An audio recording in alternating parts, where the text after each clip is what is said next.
மிகவும் அன்பாக அழைக்கப்பட்ட அன்பு சகோதர சகோதரிகளே, தேவன் நமக்கு மீண்டுமாக வாழ்நாளிலே ஒரு நாளை தந்து அவருடைய பரிசுத்தமுள்ள வார்த்தைகளை நாம் தியானிப்பதற்கு தேவன் பாராட்டின பெரிதான கிருபைக்காக நம்முடைய பிதாவாகிய தேவனுக்கு ஆண்டவராகிய இயேசு கிறிஸ்து மூலமாக நாம் முதலாவது நன்றிகளையும் துதி ஸ்தோத்திரங்களையும் நாம் ஏறெடுத்துக் கொள்ளலாம்.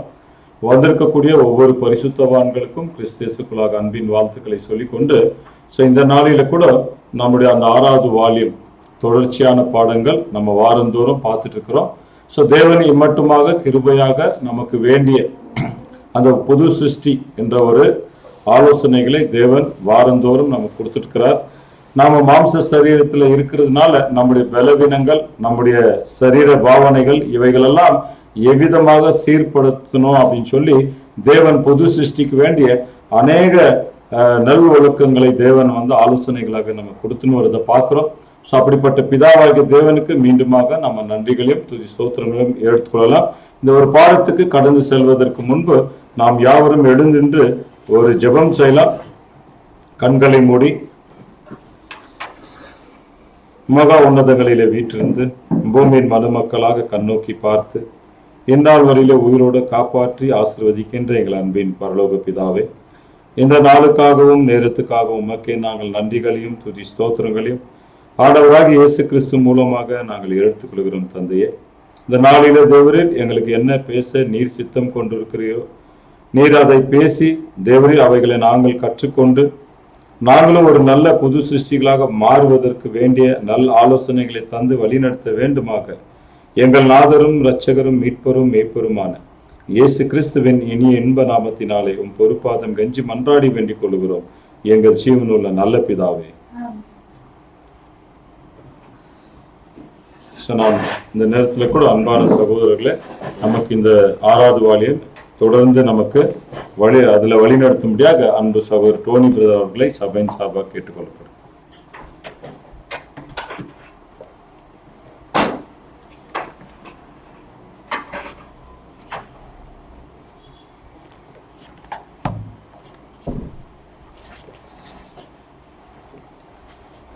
கிறிஸ்துவுக்குள்ளாக அழைக்கப்பட்டு வாழ்ந்து கொண்டிருக்கிற அன்பு சகோதர சகோதரிகளுக்கு இன்றைய நாளுக்கான மாலைய வணக்கத்தை தெரிவித்துக் கொள்கிறோம்.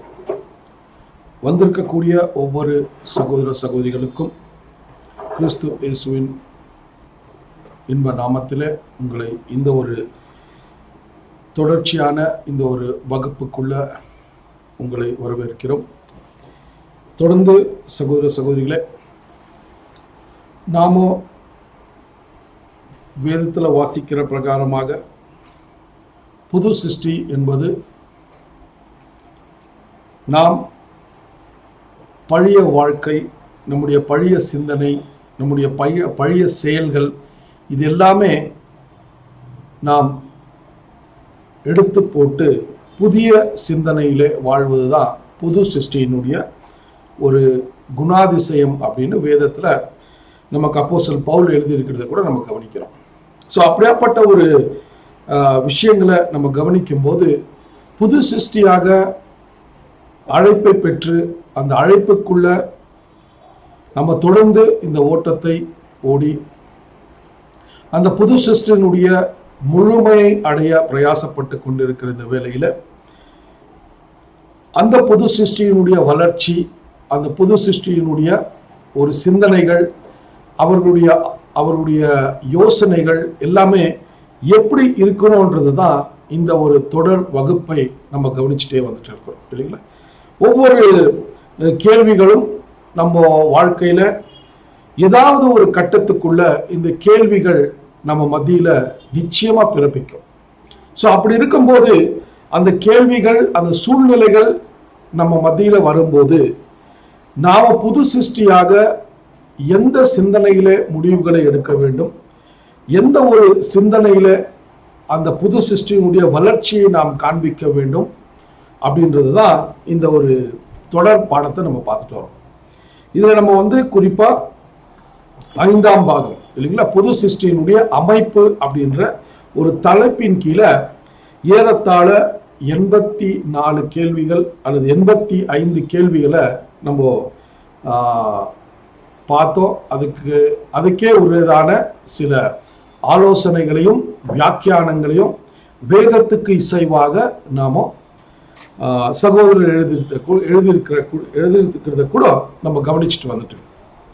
ஸோ தொடர்ச்சியான இந்த நாளில் கூட இன்னும் அநேக காரியங்கள் நமக்கு வேதத்தில் இருக்கக்கூடிய சத்தியத்தின் விஷயங்களின் மேலே நமக்கு அநேக வார்த்தைகள் நமக்கு உரைக்கிறத நம்ம இப்போ கவனிக்கலாம். ஸோ கடந்த வாரத்தில் நம்ம என்ன விஷயங்களை என்ன ஒரு காரியங்களை நம்ம கவனிச்சோம் அப்படின்னு பார்த்தீங்கன்னா, சகோதர சகோதரிகளே, இந்த ஒரு அமைப்புக்குள்ள இல்லைங்களா, சபை எண்ணக்கூடிய ஒரு அமைப்பு தேவனால் அமைக்கப்பட்டு அது தொடர்ந்து ஆதியிலே அந்த சபை ஆரம்பிக்கப்பட்டு அது படிப்படியாக வளர்ந்து வந்ததை நம்ம கவனிச்சோம். ஸோ அதுல காலப்போக்கிலே அது சில தேவனுக்கு பிரியமில்லாத சில காரியங்கள் சபைக்குள்ள நடந்தபடியால், தேவனுக்கு விரோதமான சில விஷயங்கள் நடந்தபடியால், ஒரு விதத்தில் என்ன சொல்லலாம் அப்படின்னு பார்த்தீங்கன்னா, போப்பு மார்க்கம் என்னக்கூடிய ஒரு சிஸ்டம் சபைக்குள்ள ஆரம்பிக்கிறத நம்ம கவனிச்சோம். இது நீங்க பார்த்தீங்கன்னா, ஆதி சபையில் அப்போஸ்தலர்கள் போன பிறகு அவர்கள் இருக்கும் போதே இந்த ஒரு ஸ்பிரிட் அங்க இருக்கக்கூடிய சபையார் மத்தியில் இருந்ததை நம்ம கவனிக்கிறோம் கொஞ்சம் பேர்கிட்ட. அது தொடர்ந்து அப்போஸ்தலர்கள் போன பிறகு அது எப்படி தொடர்ந்து வளர்ந்தது அப்படின்றத கூட நம்ம சபையினுடைய ஒரு வரலாறை நீங்க எடுத்து படிச்சு பார்த்தீங்கன்னா ரொம்ப கிளியரா அதனுடைய சிஸ்டம் எல்லாம் நமக்கு தெரியும். ஸோ இங்க என்ன ஒரு விஷயத்தை நம்ம கவனிக்கிறோம் அப்படின்னு பார்த்தீங்கன்னா, சகோதர சகோதரிகளே, இந்த ஒரு விஷயத்துல எப்படி இந்த போப்பு மார்க்கம் அல்லது இந்த ஒரு சபையினுடைய விஷயத்துல இந்த போப்பு மார்க்கம் என்னக்கூடிய ஒரு சிஸ்டம் எப்படி ஃபார்ம் ஆச்சு அப்படின்னு பார்த்தீங்கன்னா, நம்ம கடந்த வாரத்தில் நம்ம பார்த்தோம். என்ன அப்படின்னு பார்த்தீங்கன்னா, எந்த ஒரு மனநிலைமை ஒரு கிறிஸ்துவனிடத்திலே காணப்பட வேண்டுமோ அது என்ன ஆயிடுச்சுன்னா, காலப்போக்கில சகோதர சகோதரிகளே வேற்றுமையான அல்லது ஒரு என்ன சொல்றதுன்னா தி ஸ்பிரிட் ஆஃப் ரைவல்ரி அப்படின்றாங்க இல்லைங்களா. என்னன்னா ஒரு விரோதமாக சில காரியங்கள் செயல்படுவதும், அது மட்டும் இல்லாமல் அவர்களுக்கே உரியதான சில கனத்துக்காக அவர்கள் ஆசித்து, அவர்களுடைய பேர் புகழ்ச்சிக்காக ஆசித்து சில காரியங்களை சபை மத்தியிலே கொண்டு வந்ததுதான் இதுக்கு ஒரு விசேஷமான காரணமாக இருந்தது இல்லைங்களா. The spirit of rivalry, the love for honour அந்த அப்படின்னு சொல்றேன். ஸோ இதை என்ன பார்க்குறோம் அப்படின்னு பார்த்தீங்கன்னா, எந்த ஒரு ஸ்பிரிட்ல சபை இருக்கணும்னு தேவன் விரும்பினார் அப்படின்னு பார்த்தீங்கன்னா, மனத்தாட்சியோடு தேவனுக்கு பயபக்தியாக சுயத்தை வெறுத்து வாழ்வதுதான் சபையினுடைய ஒரு முக்கியமான ஒரு மையமான ஒரு காரியமா இருந்தது. ஆனா அது காலப்போக்கில என்ன ஆயிடுச்சுன்னா, அந்த ஒரு சபையினுடைய அமைப்புக்குள்ள சிலர் என்ன பண்ணிட்டாங்கன்னா, தங்களுடைய பேர் புகழுக்காக அவர்கள் நிதானமாக சில காரியங்களை கொண்டு வந்ததை கூட நம்ம பார்த்தோம். அப்படி இருக்கும்போது அங்க சபையினுடைய வளர்ச்சியில நம்ம பார்க்கும்போது பிஷப் அப்படின்னும் போது நம்ம லாஸ்ட் டைம் படிச்சோம். ஸோ இந்த பிஷப் அப்படின்னும் போது ஆங்காங்கே இருக்கக்கூடிய அந்த பிஷப்ஸ் அந்த சபைகளை நடத்தும் போது அதிலே யார் பெரியவன் என்று அவர்களுக்குள்ளே ஒரு வாக்குவாதங்கள் வந்த போது அதிலே மிகவும் வலிமையாக இருந்தவன் அந்த ஒரு பிரதானமான ஸ்தானத்தை எடுத்துக்கொண்டு அவன் என்ன ஒரு விஷயம் செய்துட்டார் அப்படின்னு பார்த்தீங்கன்னா, எல்லா பிஷப்புக்கும் என்னங்க ஒரு சீஃப் பிஷப், ஆர்ச் பிஷப் அப்படின்னு ஒரு தகுதியை கொண்டு வந்துட்டான். ஸோ அந்த ஆர்ச் பிஷப்ஸ் எல்லாம் பெருகும் போது அங்க இருக்கக்கூடிய ஆர்ச் பிஷப் மத்தியில அங்க என்ன நடந்தது அப்படின்னு பார்த்தீங்கன்னா, அவங்கள யார் சீஃப் அப்படின்னு ஒரு போப் அப்படின்றத ஒரு ஆஃபீஸ் அல்லது ஒரு இதை ஏற்படுத்திட்டாங்க. ஸோ இதுக்கு எல்லாமே காரணம் என்ன அப்படின்னு பார்த்தீங்கன்னா, சகோதர சகோதரிகளே, தங்களுடைய சுயநலம், தங்களுக்கு தேவையான பேர் புகழ் இது தேவை என்பதை இவங்க என்ன பண்ணிட்டாங்கன்னா ஜனங்கள் மத்தியில இதை கொண்டு வந்தபடியால் இங்க என்ன ஆயிடுச்சுன்னா, குருமார்களும் சாதாரண ஒரு விசுவாசிக்கும் பெரிய ஒரு டிவிஷனை கொண்டு வந்துட்டாங்க. குருமார்கள்னாக்கா அவங்க வந்து தேவனால் ஆசீர்வதிக்கப்பட்டிருக்கிறவர்கள், தேவ ஆவியினால் நிரப்பப்பட்டிருக்கிறவர்கள். இவர்கள் சாதாரண மனுஷர்கள் அல்ல. ஒரு சாதாரண விசுவாசிக்கும் குருமார்க்கும் பெரிய ஒரு வித்தியாசம் இருக்கிறத அங்க கொண்டு வந்துட்டாங்க சகோதர சகோதரிகள். இது எல்லாம் தான் நம்ம கடந்த வாரத்துல பார்த்த சில விஷயங்கள்.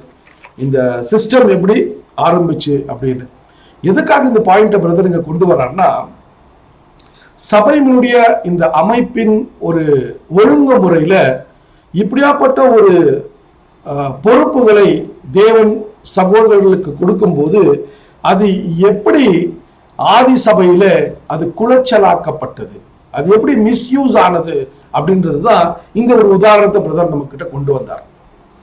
ஸோ அப்படி இருக்கும்போது சகோதர சகோதரிகளே, நாம இந்த ஒரு சிஸ்டம் ஸ்பாயில் ஆகிறதுக்கு அல்லது தேவனுக்கு விரோதமாக நடப்பதற்கு காரணமே என்ன அப்படின்னு பார்த்தீங்கன்னா, அந்த மேட்டுமை, சுயநலம், இல்லைங்களா, தன்னைத்தானே உயர்த்தி கொள்ளக்கூடிய விஷயம், இதெல்லாம் எங்க ஆரம்பிச்சது அப்படின்னு பாத்தீங்கன்னா, இது எல்லாமே இதுக்கு எல்லாத்துக்கும் பின்னணி யார் அப்படின்னு பாத்தீங்கன்னா, இந்த சிந்தனைகளை கொண்டு வரக்கூடிய சாத்தானானவன் யாரை இந்த உலகத்திலே மோசம் போக்கி, அந்த மோசம் போகின சில கிறிஸ்துவர்கள் அவர்கள் செய்த இந்த காரியங்கள் தான் தொடர்ந்து நம்ம இந்நாள் வரைக்கும் இந்த விஷயங்களை நம்ம கவனிச்சுட்டே வந்துட்டு இருக்கிறோம், இல்லைங்களா?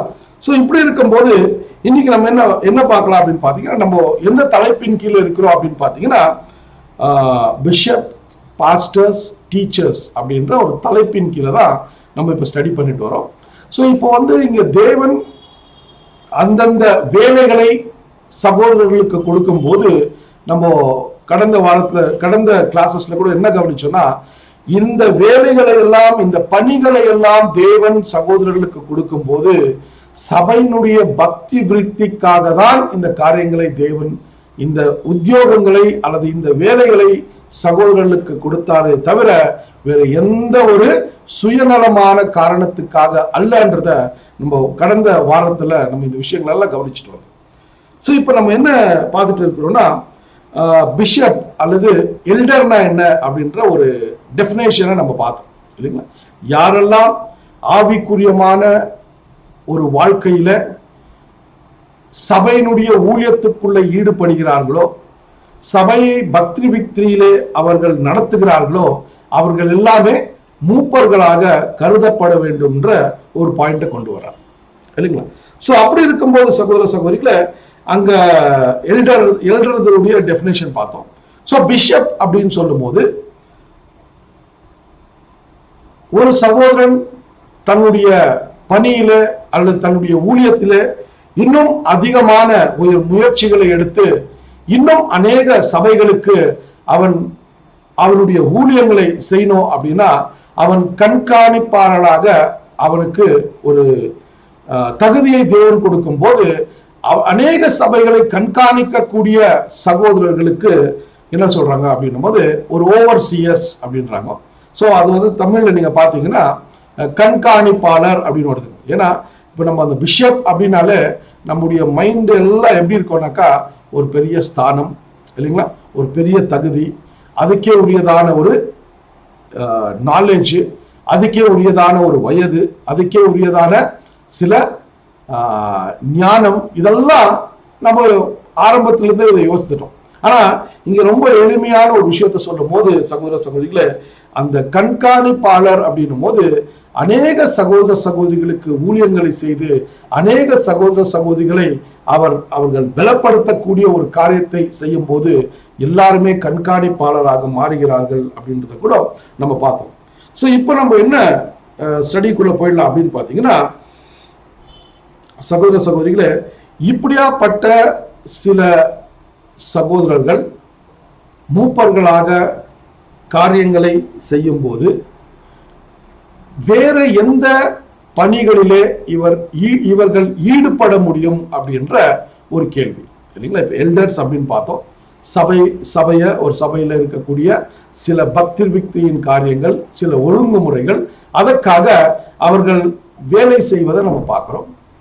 அப்படி இருக்கும்போது அதை விட்டு வேற ஏதாவது ஒரு ஊழியத்துக்குள்ள அவர்கள் ஈடுபட கூடுமா அப்படின்ற ஒரு கேள்வி நமக்குள்ள வரும்போது, சகோதர சகோதரிகளை, பிரதர் இப்படியாப்பட்ட ஒரு சகோதரர்களை அவங்களுக்கு இருக்கக்கூடிய தேவன் கொடுத்திருக்கக்கூடிய அந்த திறமையில அவங்க என்னெல்லாம் செய்யலாம் அப்படின்னு 3 விஷயத்தை குறித்து பேசுறாரு. ஓகேங்களா? சோ இப்ப பிரதர் படிக்கிறாரு. இது படிச்ச பிறகு நம்ம ஒரு சின்ன எக்ஸ்பிளனேஷன் படிக்கலாம் பிரதர். சபையின் மூப்பர்கள் பேஜ் இங்கிலீஷ்ல வந்து பேஜ் நம்பர் 245 கம்ப்ளீட் பண்ணியிருக்கிறோம். 246 பேஜ்ல ஸ்டார்ட் பண்றோம் இங்கிலீஷ்ல. தமிழ்ல வந்து தமிழ்ல வந்து பகுதி 310 செகண்ட் பேராகிராஃப் ஆரம்பிக்கிறோம். ஓகே. சபையின் மூப்பர்கள் எல்லோருமே மேற்பார்வையிடுகிறவர்களும் பொறுப்பு வகிப்பவர்களும் சியோனின் நலன்களை கவனிப்பவர்களாகவும், சிலர் அதே இடத்திலும் சிலர் பொதுவான ஆனால் பரந்த கருத்தின்படியாக அப்படி இருக்கிறார்கள். அப்படியே ஒவ்வொருவரும் தன்னுடைய தாளந்தின்படியும் திறமையின்படியும் மந்தைக்கு ஊழியம் செய்யலாம். ஒருவர் தனக்கு தகுதியின்படி தனது நிலை அனுமதிக்கப்படுகிறபடி நற்செய்தி போன்றவைகளை கேட்கக்கூடிய காதுள்ளவர்களை கண்டு கொண்டு ஒரு சுவிசேஷனாக ஆரம்ப நிலையில் உள்ளவர்களுக்கு சத்தியத்தை பிரசங்கித்து சொல்லலாம். இன்னொருவர் அவருக்கு சமுதாயத்தை பார்க்கிற விசேஷமான தகுதி இருப்பதால் தனிப்பட்ட முறையில் தனிநபர் என்ற முறையில் ஆண்டவருடைய ஜனங்களின் நலன்களை பார்க்கும்படியாக அவர்களை அவருடைய வீடுகளிலே சந்திப்பது, அவர்களை உற்சாகப்படுத்துவது, அவர்களை திடப்படுத்துவது, அவர்களை ஐக்கியத்தில் வைத்திருப்பது, ஆத்துத்தோலை போர்த்தி கொண்டு வரும் ஓநாயிலிருந்து அவர்களை பாதுகாப்பது போன்ற காரியங்களின் மூலம் பாஸ்டர் மேய்ப்பர் என்ற முறையில் மந்தைக்கு ஊழியம் செய்யலாம். தீர்க்கதரிசிகளும் ஊழியத்திற்கென அவர்களுக்கு விசேஷமான தகுதி இருக்கிறது. தீர்க்கதரிசி என்ற வார்த்தை பழங்காலங்களில் உபயோகப்படுத்தப்பட்டது போல இன்றைக்கும் பொதுவாக உபயோகப்படுத்தப்படுவதில்லை. ஆனால் அது வருங்கால காரியங்களை முன்கூட்டியே சொல்லக்கூடிய ஒருவரை குறிக்கிறது. இருந்தாலும் தீர்க்கதரிசி என்ற வார்த்தைகளை சரியானபடி சொல்ல வேண்டும் என்றால் ஒரு சிறந்த பேச்சாளர் அல்லது நாவன்மை உள்ளவரை குறிக்கிறது. தரிசனங்களை காண்கிறவரும் அல்லது வெளிப்பாடை பெறுகிறவரும் கூட ஒரு தீர்க்கதரிசியாக இருக்கலாம். அதை அறிவிக்கிறவரும் அப்படி கருதப்படலாம். இருந்தாலும் இரண்டுமே துல்லியமாக வித்தியாசமானவைகளை மோசேயும் ஆரோனியும் எடுத்துக்கொண்டால் மோசேதான் உயர்ந்தவர், ஏனெனில் அவர் திவ்ய பிரதிநிதியாக இருந்தார். ஆனபடியால் தேவன் அவனிடத்தில் சொன்னார், பார், உன்னை நான் பார்வோனுக்கு தேவனாக்கினேன், உன் சகோதரனாகிய ஆரோன் உன் தீர்க்கதரிசியாய் இருப்பான், பேசுகிற வாயாக இருப்பான். யாத்திராகம் 7:1. ஒரு விதத்தில் அப்போஸ்தலர்களில் பலர் வரப்போகின்ற காரியங்களை முன்கூட்டியே காண்கிறவர்களாக இருந்தார்கள் என்பதை நாம் ஏற்கனவே பார்க்கிறோம். வரப்போகிற காரியங்களை குறித்து ஒரு அறிவு அவர்களுக்கு கொடுக்கப்பட்டு இருந்தது. அவர்கள் அநேகரும் தீர்க்கதரிசிகள் தான் இருந்தார்கள் என்றும் நாம் கூறுகிறோம். அதாவது அவர்களில் பேதுருவும் பவுலும் சிறந்த பொது பேச்சாளராக அல்லது தீர்க்கதரிசிகளாக இருந்தனர். ஆனாலும் அநேக சிறந்த பொது பேச்சாளர்கள் அல்லது தீர்க்கதரிசிகள் இருந்தனர் என பார்க்கிறோம். உதாரணமாக பர்னபாவை சொல்லலாம். மேலும் யூதா, சீலா என்பவர்களை தீர்க்கதரிசிகளாக இருந்தபடினாலே அநேக வார்த்தையினாலே சகோதரருக்கு புத்தி சொன்னார்கள். அப்போஸ்தலர் 15:32 என்று எழுதப்பட்டிருக்கு. சரி. சோ இங்க நம்ம பார்க்கும்போது சகோதர சகோதரிகளே, சபையினுடைய இந்த அமைப்புக்குள்ள சகோதரர்கள் வெவ்வேறு பணிகளிலே ஈடுபடும் போது சிலர் சுவிசேஷகாரராய், இல்லைங்களா, தி இவாஞ்சலிஸ்ட் அப்படின்னு சொல்றாங்க. ஸோ இவங்களுடைய ஒரு திறமை அல்லது இவங்களுடைய ஒரு தேவன் கொடுத்த ஒரு கிருபை என்னன்னா, புதிதாய் வரக்கூடிய ஜனங்களுக்கு சுவிசேஷத்தை அறிவிக்கக்கூடிய ஒரு தாளந்தை பெற்றவர்களாக இவர்கள் பயன்படுத்தக்கூடும் தேவனால் அப்படின்றத பார்க்கிறோம். அதே போல மேய்ப்பர்களாக கூட சிலர் பணிகளை செய்வதற்கு தேவன் அவர்களுக்கு கொடுக்கக்கூடிய ஒரு தகுதியை கூட நம்ம பார்க்கிறோம் சகோதர சகோதரிகளே. ஸோ அதான் சொல்றாரு இங்க, மேய்ப்பர் அப்படின்னும் போது அவருக்கு இருக்கக்கூடிய சில திறமைகள் அல்லது சில தேவனால் கொடுக்கப்பட்ட அந்த ஞானத்துல என்ன பண்றாரு அப்படின்னு பார்க்கும்போது, அவர்கள் அந்த சகோதர சகோதரிகளை, இந்த சத்தியத்தின் வெளிச்சத்தில் இருக்கக்கூடிய சகோதர சகோதரிகளை பலப்படுத்தவும், விழுந்திருக்கக்கூடிய சமயத்தில் அவர்களை தேற்றி பலப்படுத்தி வீடுகளை தினந்தோறும் சந்தித்து அவர்களை உற்சாகப்படுத்தக்கூடிய ஒரு பணிகளை செய்யக்கூடியவர் தான் இந்த மேய்ப்பர் அல்லது பாஸ்டர் அப்படின்னு சொல்றோம் இல்லைங்களா. ஸோ இவங்களுடைய பணிகள் நம்ம பார்க்கும்போது சகோதர சகோதரிகளை, ஆட்டுத்தோலை போத்திருக்கக்கூடிய ஓநாய்களிலிருந்து காத்து கொள்ளக்கூடிய ஒரு தகுதியை கூட அல்லது ஒரு திறமையை பெற்றவர்களாக இவர்கள் இருக்கக்கூடும் அப்படின்றத கூட நம்ம பார்க்கணும் இல்லைங்களா. ஸோ இதுதான் பாஸ்டர்ஸ். நெக்ஸ்ட் யார் அப்படின்னு பார்க்கும்போது ப்ராஃபிட்ஸ் இல்லைங்களா. ஸோ இந்த ப்ராஃபிட் அப்படின்னும் போது பழைய ஏற்பாடுல இருக்கக்கூடிய தீர்க்கதரிசிகளை போல இந்த காரியங்கள் இங்க நம்ம யோசிக்க கூடாது. இங்க எப்படி யோசிக்கணும் அப்படின்னு பாத்தீங்கன்னா, பொதுவாக வேதத்துல இந்த தீர்க்கதரிசிகள் அப்படின்னு சொல்லும் போது பொது பேச்சாளர்கள் அப்படின்னு கூட நம்ம சொல்லலாம், பப்ளிக் ஸ்பீக்கர்ஸ் அப்படின்றது பார்க்கிறோம். அதே போல நல்ல ஒரு ஒரேட்ரி அப்படின்னுவாங்க, நல்ல நாவு உள்ளவர்கள் இல்லைங்களா. ஏன்னா எப்படி சொல்லனாக்கா, அந்த ஸ்பீச் டேலண்ட் இதெல்லாமே தேவன் கொடுக்கக்கூடிய விஷயங்கள் தான். ஸோ இப்படி இருக்கும்போது சகோதர சகோதரிகளே, யூஸ்வலா நம்ம என்ன பார்க்கிறோம்னா, தீர்க்கதரிசினா வரப்போற காரியங்களை சொல்லக்கூடியவர்கள் அப்படின்றத நம்ம பார்க்கிறோம். ஆனா இங்க இந்த ஒரு சுவிசேஷ யுகத்துல இந்த தீர்க்கதரிசிகள் அப்படின்னு நம்ம கவனிச்சு பார்க்கும்போது சகோதர சகோதரிகளே, இவர்கள் ஒரு பொது பேச்சாளர்களாக, அது மட்டுமல்லாமல் தேவனுடைய விஷயங்களை சொல்லக்கூடியவர்களாக இருக்கிற ஒரு வகுப்பார் அப்படின்றத கூட நம்ம பார்க்கிறோம். இதுக்கு எங்க உதாரணத்தை கொண்டு போறார் பிரதர் அப்படின்னு பார்க்கும்போது, மோசே தேவனால் அழைக்கப்பட்டவராக இருந்தார். ஆனா மோசேவுக்கு ஒரு தீர்க்கதரிசியை தேவன் கொடுத்தார். யார் அப்படின்னும் போது ஆரோன். சோ ஆரோன் உனக்கு தீர்க்கதரிசியாக இருப்பார் அப்படின்னு சொல்றார் இல்லைங்களா. அல்லது உனக்கு என்னங்க அந்த வசனத்தை படிக்கிறார் அந்த வார்த்தையை எக்ஸோடஸ் 7:1 ஆந்தன படிங்க, யாத்திராகமம் 7:1 ஆந்தன படிங்க. ஒரு விதத்தில் அப்போஸ்தலர்களில் பலர் வரப்போகின்ற காரியங்களை முன்கூட்டியே காண்பவர்களாக இருந்தார்கள். பாருங்க, இங்க மோசேவும் ஆரோனுடைய ஒரு உதாரணத்தை கொடுக்கிறாரு. அந்த தேவன் என்ன பண்றாருன்னா, நீ ஆரோனுக்கு என்னங்க பாரோ மாதிரி இருக்குவ அன்டு என்ன சொல்றாரு அப்படின்னு பாத்தீங்கன்னா, அந்த யாத்திரையாகமம் 7:1 அந்த ஒரு 2 லைன் மேல படிங்க. மோசேயும் ஆரோனையும் எடுத்துக்கொண்டால் மோசேதான் உயர்ந்தவர், ஏனெனில் அவர் திவ்ய பிரதிநிதியாக இருந்தார். ஆனபடினால் தேவன் அவரிடத்தில் சொன்னார், பார், உன்னை நான் பார்வோனுக்கு தேவனாக்கினேன், உன் சகோதரனாகிய ஆரோன் உன் தீர்க்கதரிசியா இருப்பான். பாருங்க, உன் சகோதரனாகிய ஆரோன் உனக்கு தீர்க்கதரிசியா இருப்பார் அப்படின்னு சொல்லும் போது சகோதர சகோதரிகளே, என்னங்க மோசேவுக்கு அவர் என்னவா இருந்தாரா, ஸ்போக்ஸ்மேனா இருந்தாரா, அவர் சார்பாக பேசக்கூடியவராக இருந்தார் ஆரோன் இல்லைங்களா. ஆங்கிலத்தில் நீங்க பாத்தீங்கன்னா ஸ்போக்ஸ்மேன் அல்லது மவுத் பீஸ் அப்படின்னு கூட சொல்லுவாங்க. ஸோ இது எதுக்காக பிரதர் கொண்டு வர்றாருன்னா, அப்போஸ்தலர்கள் மத்தியிலேயே அல்லது இயேசு கிறிஸ்துவனுடைய சிஷ்யர்கள் மத்தியிலேயே இப்படியாப்பட்ட திறமையை கொண்டவர்கள் உதாரணத்துக்கு வேதத்துல நமக்கு எழுதப்பட்டிருக்கிறத நம்ம பார்க்கணும். எப்படி அப்படின்னு பாத்தீங்கன்னா, பெரும்பாலான அப்போஸ்தலர்கள் வரப்போற காரியங்களை எழுதினவர்களாக பார்க்கிறோம். நம்ம நீங்க அப்போஸ்தலன் பவுல் எடுத்துக்கலாம், பேதுரு எடுக்கலாம், இதெல்லாம் நீங்க பாத்தீங்கன்னா தேவனுடைய ராஜ்யத்தின் விஷயங்களை அவர்கள் எழுதினார்கள் இல்லைங்களா.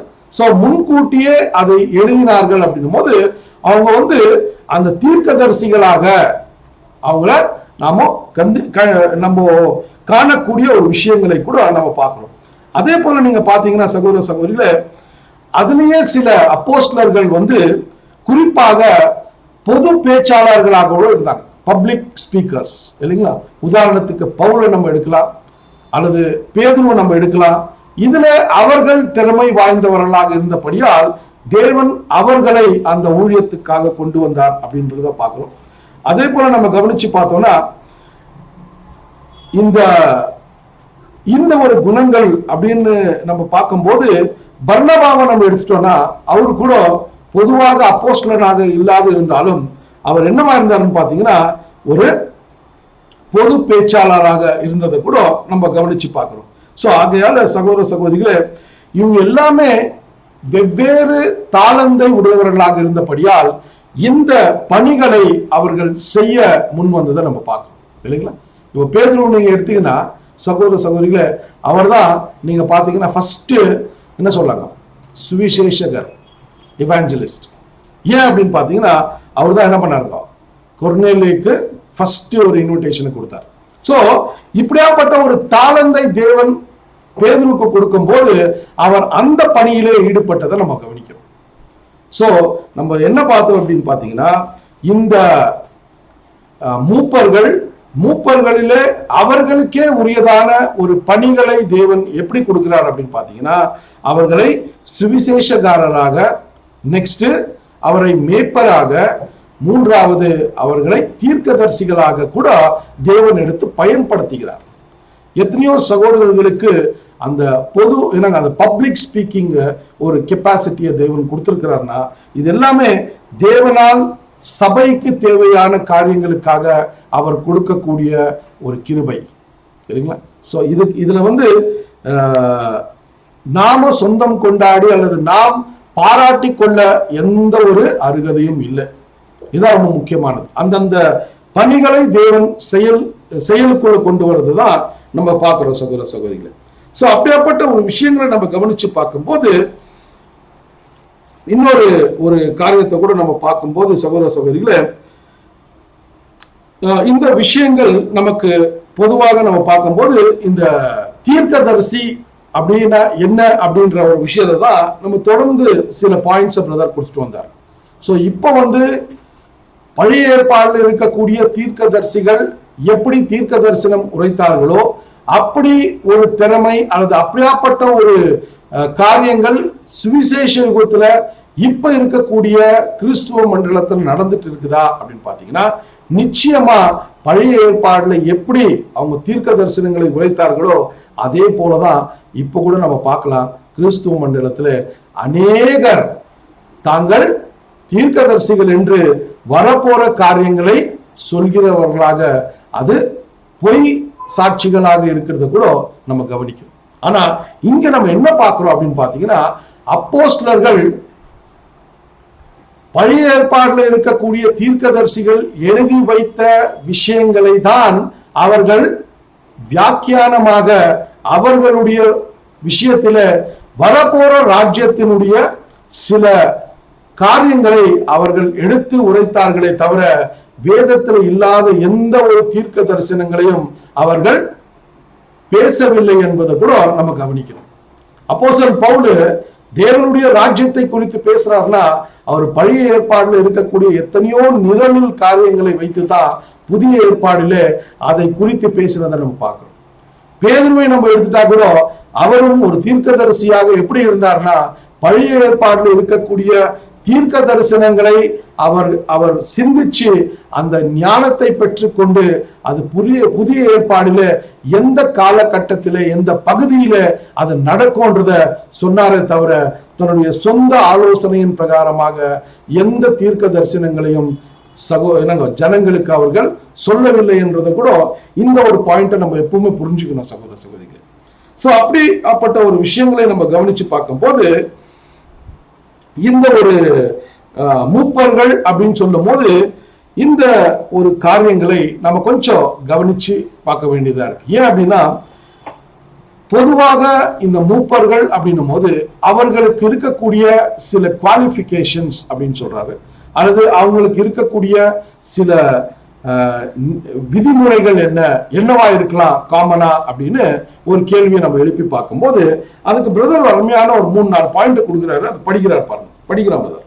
எந்த ஒரு நபரும் செய்யப்பட வேண்டிய வேலைக்கு தகுதியற்றவர் என்று தீர்மானிக்கப்படும் போது அந்த நிலைமைக்கு அவர் விசேஷமான பொருத்தம் இல்லாதவராக இருக்கும் போது அவர் ஆண்டவரின் நியாயமனம் பெற்றவர் என்று கருதப்பட வேண்டும் என்பதற்கு வேதாகமத்திலே ஆதாரம் கிடையாது. ஆனால் அதற்கு பதிலாக ஒவ்வொரு அங்கமும் தன்னுடைய தாளத்தின்படி திறமையின்படி மற்றவர்களுக்கு ஊழியம் செய்ய வேண்டும் என்பது கிறிஸ்துவின் சரீரமான சபையின் அங்கத்திற்கு ஒரு கடமையாகும். ஒவ்வொருவரும் ஆண்டவர் தனக்கு அளித்துள்ள தாளந்துகளின் உண்மையான மதிப்பின் பிரகாரத்தின்மையின்றி அதற்கு மேலாக தன்னை குறித்து என்ன வேண்டியதற்கு மிஞ்சி எண்ணாமல் நிதானத்துடன் நினைக்கும்படி அடக்கமுடன் தாழ்மையுடன் இருக்க வேண்டும். சபையும் கூட அப்படியாக பெரியவர்களாக இருக்க என்பவர்களையும் ஏற்றுக்கொள்ளக்கூடாது. அதற்கு மாறாக அவர்கள் மூப்பராக இருப்பதற்கோ அல்லது எந்த ஒரு பகுதியாவது ஊழியம் செய்வதற்கு தாழ்மை முக்கியமான தகுதிகளில் ஒன்றும் என்பதை கவனத்தில் கொள்ள வேண்டும். ஆகவே 2 சகோதரர்கள் ஒரே அளவு தாளந்தை உடையவர்கள் போல காணப்பட்டால் அவர்களில் ஒருவர் முன்னேற வேண்டும் என்ற எதிர்நோக்கத்துடனும் மற்றவர் தாழ்மையுடனும் எளிமையுடனும் இருக்கும்போது ஞானமும் எழுந்த புத்தியும் என்ற அழைக்கப்படுகிற தேவாவி ஆண்டவருடைய ஜனங்களுக்கு தாழ்மையுள்ள சகோதரனை அதிக முக்கியமான ஊழிய ஸ்தானத்திலே வைக்க ஆண்டவர் விரும்புவார் என்பதை கற்றுக் கொடுக்கும். ஓகே. ஸோ சகோதர சகோதரிகளே, இங்க நம்ம பார்க்கும்போது இந்த மூப்பர் என்னக்கூடிய ஒரு பணியில ஈடுபடக்கூடியவர்கள் எந்த சிந்தனை உடையவர்களாக இருக்க வேண்டும் என்றதான் இங்க சபைக்கு ஒரு அறிவை நமக்கு இங்க கொடுக்கிறார் இல்லைங்களா? அந்த சபை எந்த ஒரு நாலேஜில் இருக்கணும்னா, ஒரு சகோதரன் மூப்பராக அவன் சகோதர சகோதரிகளை வழிநடத்த வேண்டும் என்றால் அவனுடைய குணசுபாவங்கள் என்னவா இருக்கணும்ன்றதுதான் நமக்கு கொஞ்சம் இங்க தெளிவுபடுத்துறார். ஸோ இந்த ஒரு பாயிண்ட் நீங்க பாத்தீங்கன்னா சகோதர சகோதரிகளே, எந்த விஷயங்களை தேவனுடைய பணியிலே அவர்கள் ஈடுபட்டு அவர்களுக்கு இருக்கக்கூடிய தாளந்து அவர்களுக்கு இருக்கக்கூடிய எபிலிட்டியில எவ்வளோ அவங்களால செய்ய முடியுமோ அதை செய்ய வேண்டியது அவர்களுடைய ஒரே நோக்கமா இருக்கணும் அப்படின்னு சொல்றாரு. அதுல ரொம்ப பிரதானமாக இங்க பிரதர் நமக்கு என்ன வலியுறுத்துறாருன்னா சகோதர சகோதரிகளே,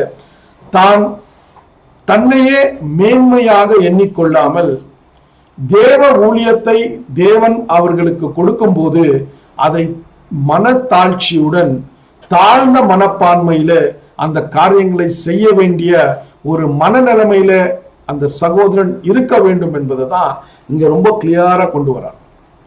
ஏன் அப்படின்னு பாத்தீங்கன்னா சகோதர சகோதரிகளே, கிரைஸ்ட் தான் இதுக்கு பெரிய உதாரணம். கிரைஸ்ட் எப்படி அந்த அப்போஸ்தலர்களை சிஷ்யர்களை நடத்தினாரோ, கிரைஸ்ட் எப்படி அவருடைய அந்த ஹியூமிலிட்டி அந்த ஒரு ஹம்பிள்னஸ் அங்க காண்பித்தாரோ, அவர் ஒண்ணுமே இல்லைன்னு தன்னை வெறுத்து அங்க இருக்கக்கூடிய அப்போஸ்தலர்களுடைய பாதத்தை அவர் கழுவினாரோ, அதே ஸ்பிரிட்டை இங்க பிரதர் கொண்டு வர்றார். என்ன சொல்றாருன்னா, சபைகளை நடத்த வேண்டிய சகோதரர்கள் ஒருவேளை அந்த தகுதிக்கு அவர்கள் சரிப்படுத்த வேண்டும் என்றால் இப்படியாப்பட்ட ஒரு குணாதிசயங்களை இருக்கிறவர்களுக்கு சபையார் அதிகமான வாய்ப்புகளை கொடுக்க வேண்டும் என்ற ஒரு பாயிண்டை கொண்டு வரார் சகோதர சகோதரி. அதான் சொல்றாரு, தன்னை அதிகமாக அல்லது தன்னையே மேன்மைப்படுத்தி கொள்ளக்கூடிய ஒரு சிந்தனைக்குள்ள இருக்கக்கூடாதுதான் சொல்றாரு. இங்கிலீஷ்ல என்ன சொல்றாங்கன்னு பாத்தீங்கன்னா, not to think himself higher then what is. அவன் ஒரு சகோதரன் இருக்கக்கூடிய ஒரு தகுதியை விட்டு தன்னையே தான் மேன்மை பாராட்டி கொள்ளக்கூடிய ஒரு குணாதிசயம் இருக்கக்கூடாது என்ற ஒரு பாயிண்ட்டை கூட இங்க கொண்டு வரதை நம்ம பார்க்கிறோம் சகோதர சகோதரிகளே. ஸோ அப்படியாப்பட்ட ஒரு விஷயங்களை சொல்லும் போது ஒரு எக்ஸாம்பிள பிரதர் கொடுக்கிறார். என்ன சொல்றாருன்னா, ஒருவேளை சபையினுடைய ஒரு அமைப்புல, ஒரு சபையில 2 சகோதரர்கள் ஈக்குவலான இல்லைங்களா, சரிசமானமான ஒரு தாளந்தை உடையவர்களாக நாம் காணும் போது அதுல எப்படி நம்ம டிசிஷன் எடுக்கலாம், யார் ஒரு மூப்பர் ஸ்தானத்துக்கு கொண்டு வர முடியும் அப்படின்னும் போது இங்க பிரதர் ரொம்ப அருமையான ஒரு பாயிண்ட் சொல்றாரு. என்ன சொல்றாருன்னா, ஒரு சகோதரன் அதிக பேச்சு திறமையோ அல்லது அதிகமான திறமைகளை இருக்கக்கூடியவன் தனக்குள்ள மனத்தாழ்ச்சி இல்லாதிருந்தால், எந்த சகோதரன் அவர்கள் மத்தியிலே மனத்தாழ்ச்சி அதிகமாக காண்பிக்கிறாரோ அவரை நாம் அங்கீகரித்து சபையினுடைய மூப்பர்களாக அவர்களை தெரிந்து கொள்ள வேண்டும் என்ற ஒரு பாயிண்ட இங்க நம்ம கொண்டு வரதை நம்ம பார்க்கிறோம் சகோதர சகோதரிகளே. இதுதான் தேவன் என்ன பண்ணுவாருங்களா, ரொம்ப சந்தோஷப்படுவார். சோ யூசுவலா நீங்க உலகத்துல பாத்தீங்கன்னா சகோதர சகோதரிகளே, யார பொதுவாக ஒரு ஒரு கூட்டத்தார் யார ரொம்ப அதிகமா செலக்ட் பண்ணுவாங்க அப்படின்னு பாத்தீங்கன்னா, ரொம்ப டேலண்டடா இருக்கிறவங்க இல்லைங்களா, ரொம்பவே பேச்சு திறமை இருக்கிறவங்க இல்லைங்களா, அவங்க எந்த ஒரு என்ன சொல்றதுன்னா மேட்டுமையில இருந்தாலும், எந்த ஒரு பெருமையின் மனுஷனாக இருந்தா கூட அவனுக்குள்ள இந்த பேச்சு திறமையோ அல்லது வியாக்கியானம் சொல்லக்கூடிய திறமையோ இருக்கும் போது ஒரு சாதாரணமான மனத்தாழ்ச்சி உள்ளக்கூடிய சகோதரனை கம்பேர் பண்ணும் போது யூஸ்வலா உலகத்துல என்ன பண்ணுவோம்னா, ரொம்ப டேலண்டடா தான் என்ன பண்ணுவோம், செலக்ட் பண்ணுவோம். ஆனா எங்க பிரதர் ரொம்ப ஆப்போசிட்டா நமக்கு கொடுக்கிறார். தேவனுடைய ஸ்பிரிட்டை நமக்கு இந்த பாயிண்ட்ல கொண்டு வரார். அந்த பேச்சு திறமையோ அல்லது அந்த ஒரு தாளந்தோ கம்பேர் பண்ணி பார்த்தோம்னா, மனத்தாழ்ச்சி இருக்கிறவனை தேவன் நிச்சயமா இன்னும் அதிகமான ரீதியில சபையை வழிநடத்த தேவன் உபயோகிப்பார்ன்றதுதான் இங்க நமக்கு கொண்டு வரக்கூடிய ஒரு மையமான ஒரு ஒரு ஆன்சர் சகோதர சகோதரிகளே இல்லைங்களா, ரொம்ப முக்கியமானது. பொதுவாக உலகத்துல நம்ம பார்க்கும்போது இப்படியாப்பட்ட ஒரு சிந்தனை ரொம்ப கம்மியா இருக்கும் இல்லைங்களா. சோ ஆனா இயேசு கிறிஸ்துவனுடைய சிஷ்யர்களாக நாம வாழும்போது இதுதான் என்னங்க டோட்டலா ரிவர்ஸ் ப்ரோசஸ். அதான் கிரைஸ்ட் சொல்றாரு இல்லைங்களா, ஒரு வசனத்துல என்ன சொல்றாருன்னா, இந்த உலகத்துல இருக்கக்கூடிய லீடருங்கோ என்ன பண்றாங்க, ஜனங்களை அவர்கள் ஆழ்ந்து கொள்கிறார்கள் இல்லைங்களா, அவங்க ஆண்டு கொள்கிறார்கள். ஆனா உங்கள் மத்தியிலே அப்படி இருக்கக்கூடாது என்ற ஒரு பாயிண்ட கொண்டு வர்றாங்க. அதுதான் இந்த ஒரு வியாக்கியானத்துக்கு ரொம்ப முக்கியமானது. சபைகளை ஆண்டு கொள்ள தேவன் நம்மை அழைக்கவில்லை. சபைகளை சரியான ரீதியிலே வழி நடத்த, சபைகளை கிறிஸ்துவின் மனத்தாழ்ச்சி, கிறிஸ்துவனுடைய எளிமைதனம், கிறிஸ்துவனுடைய ஏழ்மைதனத்தை காண்பிக்கவே சபையில சில மூப்பர்களை தேவன் எழுப்புகிறார். சோ இதுக்கு உதாரணமாக இருக்கணும்ன்றதான் இந்த ஸ்பிரிட்டை தான் பிரதர் நம்ம மத்தியில கொண்டு வரார் சகோதரர். சோ அப்படி இருக்கும்போது இன்னொரு கேள்வியை கூட நம்ம கவனிக்கலாம். என்ன அப்படின்னு பாத்தீங்கன்னா, ஒவ்வொரு சகோதர சகோதரிகள், சபையில் இருக்கக்கூடிய ஒவ்வொரு சகோதர சகோதரிகள் மூப்பர்களை அவர்கள் தெரிந்து கொள்ளும் போது எந்த ஒரு மனநிலைமையில அவர்களை தெரிந்து கொள்ள வேண்டும், எந்த நாலேஜ் அவங்க கிட்ட இருக்கணும், ரொம்ப முக்கியம். பொதுவாக இல்லைங்களா, பொதுவாக அவங்களுக்குள்ள எந்த ஒரு நாலேஜ் இருந்தா சரியாக அவங்க தேவனுடைய சித்தத்துக்கு இசைவாக மூப்பர்களை அவர்கள் தெரிந்து கொள்ளலாம் என்றத ஒரு 2 பாயிண்ட் பிரதர் கொடுக்கிறாரு. படிக்கலாம். ஆண்டவருடைய மந்தையில் வெள்ளாடுகளும் போன்ற செம்மறியாடுகளும் முதன்மையான இடத்திற்கு ஆசைப்படுகின்றன. பாருங்க, ரொம்ப அருமையா சொல்றாரு. ஃபர்ஸ்ட் பாயிண்ட் என்ன சொல்றாருன்னா, ஆண்டவருடைய மந்தை அப்படின்னும் போது பொதுவாக ஒரு சபையை நம்ம கவனத்துக்கு கொண்டு வந்துடலாம். அந்த சபையில நம்ம பார்க்கும்போது பொதுவாக வெள்ளாடுகள் இல்லைங்களா, செம்மறி ஆடை போல என்னவா இருக்குமா, படிக்கிறது ஆண்டவருடைய மந்தையில் வெள்ளாடுகள் போன்ற செம்மறியாடுகளும் முதன்மையான இடத்திற்கு ஆசைப்படுகின்றன. பாருங்க. சோ இப்போ இங்க என்ன டிஃபரன்ஷியேட் பண்றாருன்னா, ஷீப் அண்ட் கோட்டுக்கு டிஃபரன்ஸ் பண்றாரு இல்லைங்களா. செம்மறியாடுக்கும் வெள்ளாடுக்கும் இங்க ஒரு வித்தியாசத்தை கொண்டு வர்றார். பொதுவாக சபையில தேவனுக்கு இசைவாக, தேவனுடைய சித்தத்துக்கு இசைவாக நடக்கக்கூடிய எல்லா சகோதர சகோதரிகளும் செம்மறியாடாக கருதப்படுகிறார்கள் இல்லைங்களா. நீங்க வேதத்துல பார்த்தீங்கன்னா எல்லாமே ஷீப் அப்படின்னு தான் சொல்லுவாங்க இல்லைங்களா.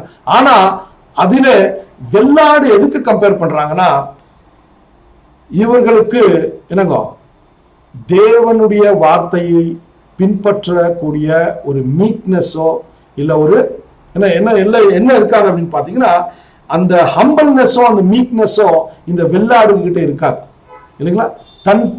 தன் போக்கிலே அது என்ன போயிட்டே இருக்குமா. சோ இந்த வெள்ளாடுடைய ஒரு குணாதிசயம் என்னவா இருக்கும்னா, சகோதர சகோதரிகளே, தன்னையே தான் மேன்மைப்படுத்திக் கொள்ளக்கூடிய ஒரு குணாதிசையை உடையக்கூடிய ஒரு லீடருக்கு தான் இந்த வெள்ளாடை கம்பேர் பண்றாங்க. படிக்கலாம் சகோதரர். எஜமானுடைய சத்தத்தை அறிந்து கொள்ளக்கூடிய, அவருடைய ஆவியை அறிந்திருக்கிற, அவருடைய சித்தத்தை செய்யும்படியாக வாஞ்சிக்கிற உண்மையான ஆட்டை விட அப்படியாக காணப்படுகின்ற வெள்ளாடுகளையும் வெள்ளாடு போன்ற செம்மறியாடுகளையும் முதன்மையான இடத்தை எடுத்துக்கொள்ளும்படி சுலபமாக அனுமதிப்பது சரியானது அல்ல என்று தோன்றுகிறது. எல்லா மனுஷரோடும் சமாதானமா இருப்பது நல்லதுதான். ஆனால் சமாதானத்துக்கென்று ஆண்டோடைய திருவசனத்தையும் ஆவியும் உதாசீனப்படுத்துவது நிச்சயமாக தீமையோ விளைவிக்கும். எல்லோரும் செம்மறியாட்டை போன்ற சாதுவான சுபாவம் உடையவர்களாக இருப்பது நல்லதுதான். ஆனால் செம்மறியாட்டிற்குரிய குணாதிசயமும் தேவையான ஒன்று. அப்படி இல்லாவிட்டால் அவர்கள் ஜெயம் கொள்ளுகிறவர்களாக முடியாது. அவர்களுக்கு நல்ல குணாதிசயம் இருந்தால் அவர்கள் பிரதான மேய்ப்பனின் வார்த்தையை நினைவு கூறுவார்கள். அவருடைய திருவாசனம் சொல்லுகிறது, என் ஆடுகள் என் சத்தத்துக்கு செவி கொடுக்கிறது. ஓகே. சோ சகோதர சகோதரிகளே, இங்க என்ன ஒரு விஷயத்தை கொண்டு வர்றாருன்னா, இந்த ஒரு பணியில ஈடுபடக்கூடிய சகோதரர்களை எப்படி சபையார் இவர்களை பாவிக்க வேண்டும், எப்படி இவர்களை தெரிந்து கொள்ள வேண்டும் அப்படின்ற ஒரு விஷயத்தை கொண்டு வரும்போது, இங்க ஃபர்ஸ்ட் ஆஃப் ஆல் என்ன விஷயத்தை கொண்டு வர்றாருன்னா, செம்மறியாடுக்கும் வெள்ளாடுக்கும் ஒரு வித்தியாசத்தை காண்பிக்கிறார். செம்மறியாடு தன்னுடைய எஜமானுடைய ஒரு வாய்ஸை என்ன பண்ணலாம், ரெக்கக்னைஸ் பண்ணும். ஆனா இந்த வெள்ளாடு இங்க என்ன கம்பேர் பண்றாருன்னா, தன்னுடைய சித்தத்தின் பிரகாரமாக அல்லது தன்னுடைய இச்சையின் பிரகாரமாக அநேக காரியங்களை அது செய்ய முயற்சிக்கும். குறிப்பாக சபையை என்னவோ இருமாப்பாய் ஆளவும் சபையை ஆண்டு கொள்ளவும் ஒரு ஆவியில இந்த ஒரு ஆடு காணப்படும் அப்படின்னும் போது, இப்படியாப்பட்ட ஒரு குணாதிசயங்களை இருக்கக்கூடிய சகோதரர்களை நாம் மூப்பர்களாக தெரிந்து கொள்வதில மிகவும் ஒரு ஜாக்கிரதையாக இருக்க வேண்டும் என்ற ஒரு பாயிண்ட்டை கூட இங்க கொண்டு வரது நம்ம பார்க்கிறோம் சகோதர சகோதரிகளே. சோ அப்படி இருக்கும் போது இந்த ஒரு காரியங்களை நம்ம கவனிக்கும் போது சகோதர சகோதரிகளே, இந்த அது கண்டினியூ பண்ணலாம். அப்படியே கண்டினியூ பண்ணுங்க. என் ஆடுகள் என் சத்தத்துக்கு செவி கொடுக்கிறது, அதுக்கு கீழ்ப்படுகின்றன, அவைகள் எனக்கு பின் செல்கிறது. அந்நியனுடைய சட்டத்தை அறியாதபடினால் அவைகள் அந்நியனுக்கு பின் செல்லாமல் அவனை விட்டு ஓடி போகும். 10:5-27. ஆகவே ஒவ்வொரு சகோதரனையும் உள்ளூர் சபைக்கோ அல்லது பொது சபைக்கோ ஒரு மேற்பார்வையாளருக்கு முன்பாக அந்த சகோதரின் தூதியும் நடத்துதியும் கவனித்து பார்ப்பது ஒவ்வொரு ஆட்டினுடைய கடமையாகும். ஓகேங்க. சோ இங்க இன்னொரு பாயிண்ட் கொண்டு வர்றாரு. என்ன பாயிண்ட கொண்டு வர்றாருன்னா சகோதர சகோதரிகளே, இந்த மூப்பரை நாம் தெரிந்து கொள்ளும் போது எந்த சிந்தனை உடையவர்களாக மூப்பர்கள் இருந்தால் நாம தெரிந்து கொள்ள வேண்டும். பொதுவாக அவர்கள் எப்படி அவங்க சபையில அவர்களுடைய குணங்கள் இருக்குது அப்படின்ற ஒரு விஷயத்தை கூட நமக்கு கொண்டு வரதை நம்ம பார்க்கிறோம் சகோதர சகோதரிகளே. சோ இந்த விஷயங்களை நம்ம கவனிக்கும் போது இயேசு கிறிஸ்து சொன்னது போல, என்னுடைய ஆடானது என்னுடைய சத்தத்தை கேட்கும் அப்படின்னும் போது சகோதர சகோதரிகளே, தேவன் கொடுக்கக்கூடிய இந்த பணியில ஒவ்வொருவரும் தேவனுடைய சித்தத்துக்கு இசைவாக நடக்க அவர்கள் பிரயாசங்களை பட வேண்டும் அப்படின்றத நம்ம பார்க்கிறோம். அது மட்டும் இல்லாமல் பொதுவாக ஒரு மூப்பருக்கு ஒரு 2 தகுதியை விசேஷமாக எங்க பிரதர் கொடுக்கிறார். என்ன கொடுக்கிறார் அப்படின்னு பாத்தீங்கன்னா, சகோதர சகோதரிகளை படிக்கலாம் பிரதர், அதை கண்டினியூ பண்ணு. முதலாவது, அவனுக்கு சபையில் மூப்பராவதற்கு தகுதி உள்ளதா என்றும், அவன் சுவிசேஷத்தின் அடிப்படை உபதேசத்திலே பாவ நிவாரணம், இயேசுவின் வெளியேறப்பெற்ற இரத்தத்தினால் உண்டான ஈடுபலி ஆகியவற்றில் தேறியவனாக என்றும், அவனுக்கு முழு அர்ப்பணிப்பு இருக்கிறதா என்றும், அவனுடைய தூது, அவனுடைய சகோதரர்கள், அவனுடைய ஊழியம் என்பவர்களை குறித்து தீர்க்கமாக அறிந்திருக்க வேண்டும். அவர்கள் ஆவியிலும் நன்னெறியிலும் பலவீனமுள்ள எல்லா ஆட்டுக்கூட்டுகளின் மேலும் இரக்கமும் அனுதாபமும் உடையவர்களாய் இருக்க வேண்டும். ஆனால் இப்படிப்பட்ட குணமில்லாதவர்களை அவர்களுடைய தலைவர்களாக அல்லது மூப்பர்களாக தெரிந்து கொள்வது திவ்ய ஒழுங்குக்கு முறைக்கு உற்று விளைவிப்பதற்கும் சபையில் ஒரு முக்கிய இடத்திற்கும் அதிகாரத்திற்கும் முயற்சிக்கிற வெள்ளாட்டுகளுக்கும் ஆட்டுத்தோலை போர்த்து கொண்டு வருகிற ஓநாய்களுக்கும் அவர்கள் இரக்கம் காட்டக்கூடாது. ஓகே, சோ இங்க ஒரு பாயிண்ட கொண்டு வரும்போது சகோதர சகோதரியில பொதுவாக சபையை எப்படி அந்த சபையில் இருக்கக்கூடிய ஒவ்வொரு அங்கத்தினர்களும் மூப்பர்களை தெரிந்து கொள்ள வேண்டும் அப்படின்னு சொல்லும் போது இங்க 2 பாயிண்ட கொண்டு வராரு. ஒன்னு, பேசிக்கான ஃபர்ஸ்ட் விஷயத்தை நம்ம பார்த்தோம். மனத்தாழ்ச்சியுடன் சபையை பக்தி விருத்தியிலே நடத்தவும், சபைக்கு இருமாப்பாக ஆளாமல், சபையை என்னங்க சர்வதிகாரம் செய்யாமல், சபையை எளிமையான முறையில அந்த பக்தி விருத்திக்குள்ள கொண்டு போகக்கூடிய ஒரு முதலாவதான ஒரு குணாதிசயம். இரண்டாவதாக என்ன சொல்றாரு அப்படின்னு பாத்தீங்கன்னா, ஒரு என்ன ஒரு பேசிக் டாக்டரின் அப்படின்னு சொல்றாரு இல்லைங்களா? என்ன சொல்றாருன்னா, படிங்க அந்த இத கொஞ்சம் மேல. அவனுடைய சகோதரர்கள் அவனுடைய ஊழியம் என்பவர்களை குறித்து தீர்க்கமாக அறிந்திருக்க வேண்டும். அவர்கள் ஆவியிலும் நன்னெறியிலும் பலவீனமுள்ள எல்லா ஆட்டுக்குட்டிகளின் மேலும் இரக்கமும் அனுதாபமும் உடையவர்களாக இருக்க வேண்டும். ஓகே, சோ இங்க ஒரு குவாலிஃபிகேஷனை குறித்து பேசும்போது என்ன சொல்றாருன்னா, அடிப்படையான சத்தியங்கள் முதலாவதாக அந்த சகோதரனுக்கு தெளிவாக தெரிந்திருக்க வேண்டும் என்றாரு. அந்த அடிப்படையான சத்தியங்களை விலக்கி பேசும்போது என்ன சொல்றாருன்னா, அட்டோனமெண்ட் இல்லைங்களா, பாவ நிவாரணத்துடைய காரியங்கள், ரிடம்ஷன், கிரைஸ்டினுடைய என்னங்க ஈடுபலி, அது மட்டுமல்லாமல் முழுமையான அர்ப்பணிப்பு. சோ இது எல்லாமே அவர் புரிஞ்சவராக இருக்கணும் அப்படின்னு சொல்றாரு. சோ இதை போதிக்க வேண்டும் அப்படின்னு சொல்றாரு இல்லைங்களா? சோ இந்த திறமையை இருக்கணும் ஃபர்ஸ்ட்ன்றாரு. இரண்டாவதாக என்ன திறமை இருக்கணும் அப்படின்னு சொல்றாருன்னு பாத்தீங்கன்னா, சகோதர சகோதரிகளை சபையில இருக்கக்கூடிய மிகவும் வலிமையான அல்லது ரொம்ப வீக்கா இருக்கக்கூடிய, குறைபாடு இருக்கக்கூடிய சகோதர சகோதரிகள் மேல் அன்பையும் கரிசனத்தையும் காண்பித்து அவர்களை இன்னும் பலப்படுத்தி அவர்களை வழிநடத்த வேண்டிய ஒரு தகுதியை கூட இவர்கள் பெற்றவர்களாக இருந்தால் இவர்களை தெரிந்து கொள்வதில எந்த தவறும் இல்லை அப்படின்னு சொல்றாரு. ஆனா ஒரு பாயிண்ட குறிப்பா என்ன சொல்றாருன்னா, இந்த குணாதிசயங்களை உடையவர்களாக இல்லாது இருக்கக்கூடிய சகோதரர்களை நாம மூப்பர்களாக தெரிந்து கொண்டோம்னா அது சபைக்கு ஒரு பெரிய ஒரு இடரலாகவும் சபைக்கு ஒரு பெரிய ஒரு இன்ஜுரியா இருக்கும் அப்படின்னு சொல்றாரு இல்லைங்களா? சோ ஆகையால இங்க என்ன விஷயத்தை கன்க்ளூட் பண்றாரு அப்படின்னு பாத்தீங்கன்னா, என்னங்க வெள்ளாட்டை போல இருக்கக்கூடிய குணாதிசயங்களை இருக்கக்கூடியவர்கள் அவர்கள் சபையை இருமாப்பாக ஆழ்வதற்கு நாம் எந்த இடமும் கொடுக்க கூடாதுன்ற ஒரு பாயிண்ட கொண்டு வரதை நம்ம பார்க்கணும். ஸோ இது எல்லாமே நமக்கு ரொம்ப முக்கியமான சில பாயிண்ட் சகோதர சகோதரிகளே. ஏன்னா இந்த சத்தியத்தின் வெளிச்சத்துக்கு வரும். இந்த சத்தியத்தின் வெளிச்சத்துக்கு வந்த பிறகு ஒவ்வொரு ஒரு சகோதரனுடைய செய்திகளும் சகோதரனுடைய வியாக்கியானங்களை எல்லாம் கேட்கும்போது ரொம்ப இம்ப்ரெஸ் ஆயிடும் சில விஷயங்கள்ல. ஸோ அப்படி இம்ப்ரெஸ் ஆகும்போது நம்ம என்ன பண்ணிடுறோம்னா, அந்த சகோதரனை என்னுடைய தலைவனாக ஏற்றுக்கொண்டு நான் அவனை பின்பற்ற ஆரம்பிக்க கூடிய ஒரு சூழ்நிலை. அந்த சூழ்நிலைகள் நம்ம வாழ்க்கையில வராதபடி இருக்கிறது தான் தேவனுடைய ஆவியில நாம் எப்படி முடிவுகளை எடுக்க வேண்டும்ன்றதான் இங்க பிரதர் ரொம்ப அருமையா நமக்கு கொண்டு வர்றார் இல்லைங்களா. இதெல்லாமே சாதாரணமாக நாம இருந்த பழைய விசுவாசத்துல இப்படிதான் நம்ம நடந்துட்டு இருந்தோம், இப்படிதான் நம்முடைய சிந்தனைகள் இருந்தது இல்லைங்களா.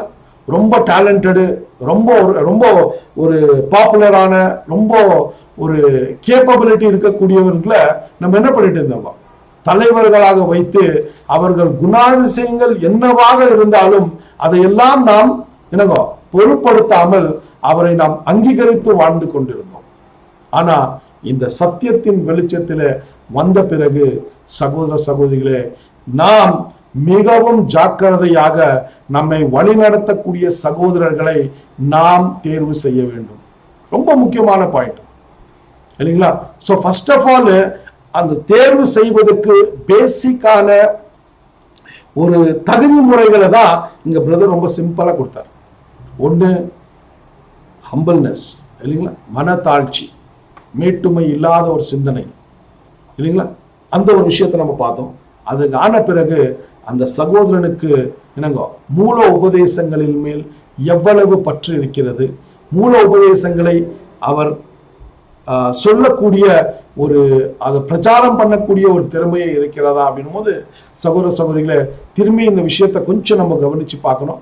வரப்போற ஸ்டடீஸ்ல இதை இன்னும் அதிகமாக நம்ம பார்க்க போறோம்.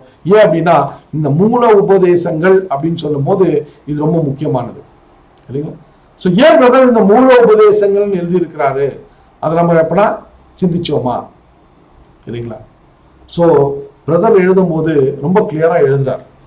மூல உபதேசங்கள் எது அப்படின்னும் போது ரொம்ப தெளிவா 3 விஷயத்தை தான் நம்ம 6வது வால்யூம்ல ஆரம்பத்துல நம்ம படிச்சோம். பேஜ் நம்பர் 240 இங்கிலீஷ்ல நீங்க பாத்தீங்கன்னா ரொம்ப கிளியரா என்ன பார்த்தோம் அப்படின் போது கிரைஸ்டனுடைய ரிடம்ஷனு, கிரைஸ்டனுடைய என்னங்க ரான்சம், இதன் மேல எவ்வளோ நம்ம நம்பிக்கை வைக்கிறோம், அந்த ரான்சம்ல இருந்து வந்த ஜஸ்டிஃபிகேஷன், நான் நீதிமானாக்கப்படக்கூடிய ஒரு விஷயம், இதுல எவ்வளோ நான் நம்புறேன்.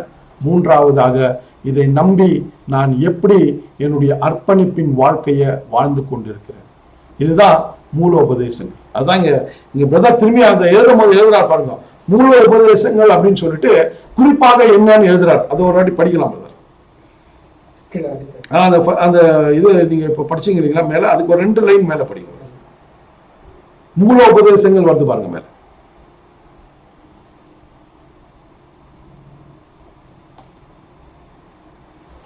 ஆனால் இப்படிப்பட்ட குணமில்லாதவர்களை அவருடைய தலைவர்களாக இல்ல இன்னும் கொஞ்சம் பாருங்க,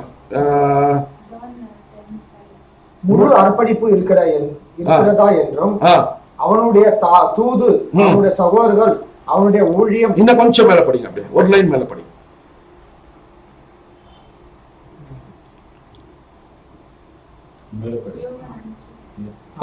ஆகவே ஒவ்வொரு சகோதரனையும் உள்ளூர் சபைக்கோ அல்லது பொது சபைக்கோ ஒரு மேற்பார்வையாளர்களுக்கு முன்பாக அந்த சகோதரின் தூதையும் நடத்துதையும் கவனித்து பார்ப்பது ஒவ்வொரு ஆட்டினுடைய கடமையாகும்.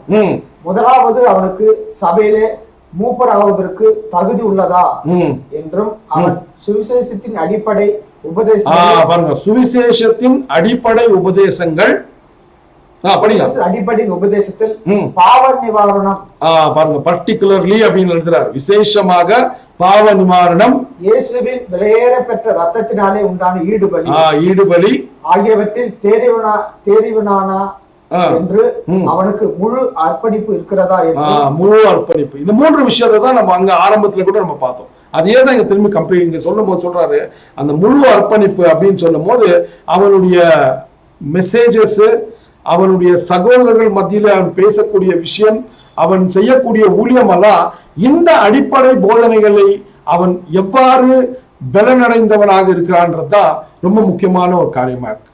ஸோ 2வதாக நம்ம என்ன பார்த்தோம்னா, சபையை நடத்தும் போது அவன் எவ்வளவு அன்போடு கரிசனத்தோடு சபையில வளர்ச்சி அடையாத சகோதர சகோதரிகளை எப்படி ஒரு சகோதரன் வழி நடத்த வேண்டும், அவன் எப்படி அந்த ஆடுகளை சரியான வழியில அவன் நடத்த வேண்டும் என்றதுதான் ரொம்ப கிளியரா கூட்டத்தை நம்ம பார்க்கிறோம்.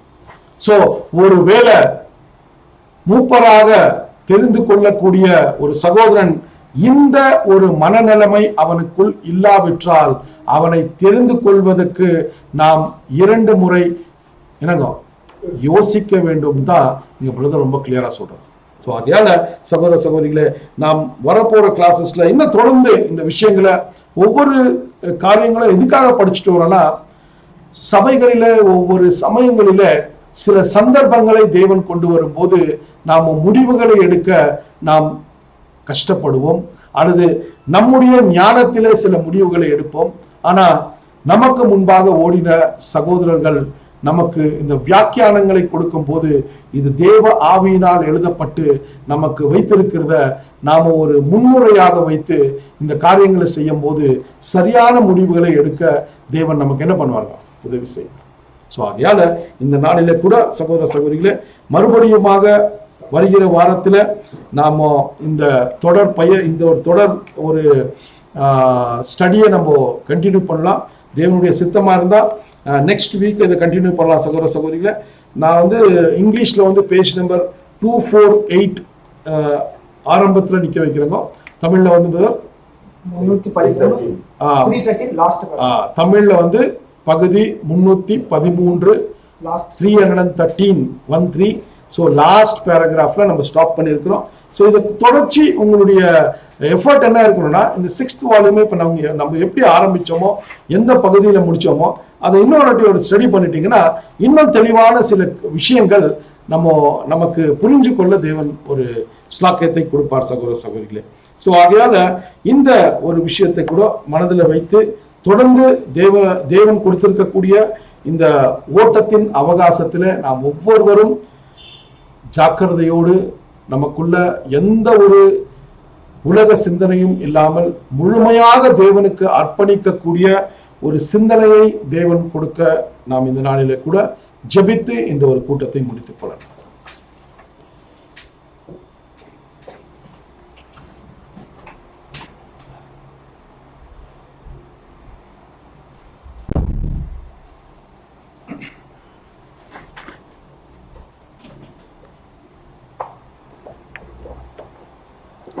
அன்பான சகோதரிகளே, இந்த நாளில கூட தேவன் நமக்கு பாராட்டின கிருபைக்காக நன்றி செலுத்தலாம். ஸோ அதில் முக்கியமாக இன்னைக்கு தேவன் பேசுகிற காரியங்கள், சபைகளை வழிநடத்தக்கூடிய மூப்பர்கள், இதை கடந்த சில வாரங்களாகவே நம்ம பார்த்துட்டு இருக்கிறோம். ஸோ சகோதரர் காலசியா சொன்ன விஷயம்தான், இன்றைக்கு சபையில் வேலை செய்யணும், சபையை வழிநடத்தணும் அப்படின்ற ஒரு எண்ணங்கள் எல்லாருக்கும் வருது. அதாவது அந்தந்த காலத்தில் தேவன் யாரெல்லாம் கொண்டு இந்த ஊழியத்தை செய்வதற்கு தேவன் முன்குறித்து தீர்மானம் பண்றாரு. அப்படி வரும் பொழுது அநேகருக்கு அந்த ஆலோசனைகள் இல்லாமலே இல்லைங்களா, சபைகளை எப்படி நடத்துவது அப்படின்றதே ஒரு கேள்விக்குறியாகவே அநேகருக்கு இன்றைக்கும் பதில் இல்லாம அநேக சபைகளிலே நீங்க பார்த்தீங்கன்னா அநேக குழப்பங்களும் வருது அப்படின்னு பார்க்குறோம். அப்போ ரொம்ப முக்கியமாக ஒரு மூப்பருக்கு எப்படிப்பட்ட ஒரு தகுதி இருக்கணும் அப்படின்றது ஒன்று மனத்தாழ்மை, இன்னொன்று அவர் கொடுக்கப்பட்ட அந்த அடிப்படையான சத்தியத்துல 3 விஷயங்களை இன்றைக்கு கூட நம்ம சகோதரர் வாயிலாக கேட்டோம். ஸோ அப்போ ஒவ்வொரு நேரமும் தேவனுடைய பிள்ளைகளுக்கு சபையை நடத்துவது அவ்வளோ சாதாரணமான இல்லை. இன்றைக்கு சபை மக்களுக்கு என்ன பொறுப்பு அப்படின்றதையும் ரொம்ப தெளிவா தேவன் சொன்னார். யாரை தேர்ந்தெடுக்கணும், அப்போ ரொம்ப முக்கியமாக முற்றிலும் தேவனுக்கு முழுமையாக டெடிகேட் பண்ணி அந்த அடிப்படையான விஷயத்துல இல்லைங்களா, அந்த சத்தியங்களுக்கு முக்கியத்துவம் வாய்ந்து தங்களையே தாழ்மையாக காட்டி, அப்ப அந்த தாழ்மை எப்படிப்பட்ட வளர்ச்சிக்குள்ள இருக்கக்கூடிய பிள்ளைகளை எவ்விதமாக அவர்களை பராமரிக்கணும் அப்படின்றதையும் இன்றைக்கு தேவன் நமக்கு சுட்டி காட்டினார். ஸோ அதிகமாக நேரம் இல்லை, நமக்கு இன்னொரு கிளாஸ் இருக்கிறதுனால அன்பான சகோதரர்களை இவைகளை சபைகளை வழிநடத்தக்கூடிய சகோதரர்களா இருக்கலாம், சபைகள் இருக்கக்கூடிய சகோதர சகோதரிகளா இருக்கலாம், எவ்விதமாக நம்ம தேர்வு செய்யணும் ஒரு சபையை வழிநடத்தக்கூடியவங்களை அப்படின்றையும் தேவன் அநேக காரியங்களை இன்னைக்கும் நம்ம கிட்ட சொல்லி கொடுத்துருக்காரு. ஸோ அப்போ 2 சைட்லயும் ரெஸ்பான்சிபிலிட்டி ரொம்ப முக்கியமா இருக்குது. சபைகளை இருமாப்பாவும் ஆளக்கூடாது, அதே நேரத்துல தேர்ந்தெடுக்கக்கூடிய சபை எல்டர்களையும் நாமளே என்ன பண்ணிடக்கூடாது, தவறாக சில முடிவுகளை எடுக்கக்கூடாது அப்படின்றது. ஆனா இன்னைக்கு அநேக இடங்களில நாம் பார்க்கும் பொழுது இது அதிகமாக போயிட்டு இருக்குது. இன்றைக்கு அந்த ஒரு விஷயங்கள் பார்த்தீங்கன்னா சபையை வழிநடத்தக்கூடியவர்களும் சபைகளை இருமாப்பால வாழக்கூடிய ஒரு சூழலுக்குள்ள அதிகம் பேர் தள்ளப்பட்டு இருக்கிறாங்க. அதே இடத்துல சபை மக்களும் அதிகமாக என்ன பேர் சபையில நம்ம இருந்தோமோ, எப்படி பேர் சபையில அநேக மனிதர்களை நம்ம தலைவராக கொண்டுட்டு இருந்தோமோ, இன்றைக்கும் சத்தியத்துல ஒரு முகதாட்சனை பார்க்கறதுனால அநேகருக்கு என்ன பண்ணிட்டு இருக்கிறோம்னா, இதே மாதிரி காரியங்கள பாபிலோனுடைய அதே செயல்பாடுகள் நம்ம மத்தியில் அதிகமாக காணப்படுது. காரணம் என்னன்னா, அதிகமாக சத்தியத்துக்குள்ள அநேக சகோதரர்கள் புதிய சகோதரர் வர்றதுனால அவளுக்கு இன்னும் அந்த புதிய சிருஷ்டிக்கு வேண்டிய பாடங்கள் இப்போ காலத்துல நீங்க பாத்தீங்கன்னா, இந்த புது சிருஷ்டிக்கு அதிகம் பேருக்கு சபைகளில இந்த புத்தகத்தை படிக்கவே விடுறது இல்லை. அந்த ஒரு சூழலுக்குள்ள போயிட்டு இருக்குது. இப்படி ஒரு புத்தகம் இருக்குதான்றது கூட அநேக நியூ கமர்ஸ்க்கு தெரியாது. இது சொல்றவங்களே இல்லை. பட் இப்ப இதெல்லாம் தேவன் நமக்கு இன்னும் தாசர்களை வைத்து சொல்றாருன்னா, யார் யாருக்கு போதோ அவர்கள் புது சிருஷ்டியா மாறுவதற்கும், இது ரொம்ப முக்கியமாக நம்மளுடைய ரட்சிப்பை நாம ரொம்ப கவனமா பார்த்து கொள்வதற்கும், சபை வழிநடத்தக்கூடியவங்களுக்கும் சரி, சபையில் இருக்கக்கூடிய சகோதர சகோதரிகளுக்கும் சரி, ஒரு எச்சரிப்பான விஷயங்களை தேவன் தரார். ஸோ பொறுமையோடு கேட்ட நம் அனைவரையும் தேவன் ஆசீர்வதிப்பாராக. இந்த ஒரு கூட்டத்துல நம்ம முடிவாக ஒரு ஜெபம் செய்து நம்ம முடிக்கலாம். ஜெபத்துல நம்முடைய அன்பு சகோதரர் பால் சிங் அவர்கள் ஜெபிக்கும்படியாக அவரை சபையின் சார்பாக கேட்டுக்கொள்ளப்படுகிறார்.